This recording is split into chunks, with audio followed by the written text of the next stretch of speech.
surah Al-Fatihah juga disebut dengan surah Asy-Syafi yang memberikan nilai-nilai kemuliaan, kebaikan, pembuka pintu kesehatan bagi orang-orang yang diuji dengan penyakit. Asy-Syafi, Al-Kafi, sesuatu yang dicukupkan dengannya, yang menjangkau semua hal kebutuhan yang kita perlukan dalam kehidupan di dunia.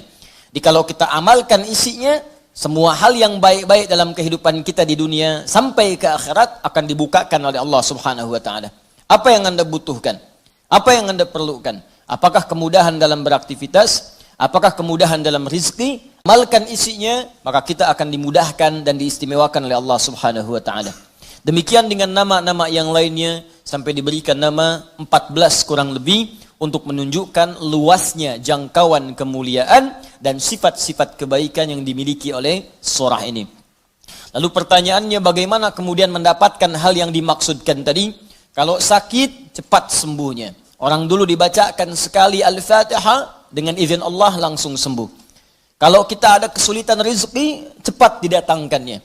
Orang dulu kemudian mengamalkan surah Al-Fatihah, maka bahkan ada orang yang belum minta, sudah langsung disediakan oleh Allah Subhanahu wa taala.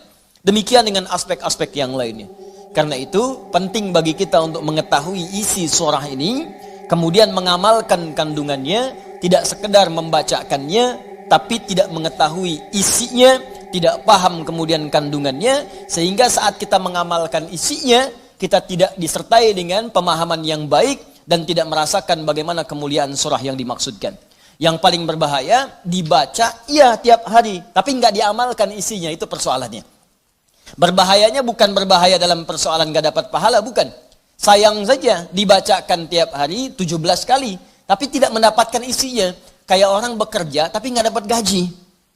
Kerja tiap hari tapi akhir bulan nggak gajian gitu. Ya, Allah perintahkan kita untuk membacakannya 17 kali dalam sehari dan menjanjikan pada kita semua jenis kemudahan dan kebaikan dalam hidup. Kita bacakan cuman nggak dapat, itu masalahnya.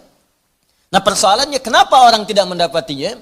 Boleh jadi bukan karena tidak membacanya, tapi cara membacanya itulah yang tidak sesuai dengan yang diinginkan oleh Al-Quran dan isi surah itu sendiri.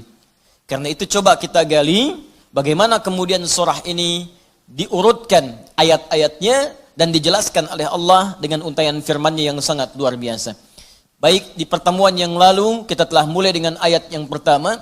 Begini cara memahaminya. Al-Fatihah. Kalau kita ingin memulai bacaan Al-Quran, maka mulai dengan surah ini. Itu yang khusus. Al-Fatihah. Jika kita ingin mendapatkan semua jenis kebaikan dalam hidup dunia akhirat, maka mulai pahami ayat-ayat berikut ini. Cara memahaminya, 1. Bismillahirrahmanirrahim. Baik. Bismillahirrahmanirrahim. Amalkan bagian ayat yang pertama yang memiliki 5 makna dalam kalimat atau ayat yang telah disebutkan tadi.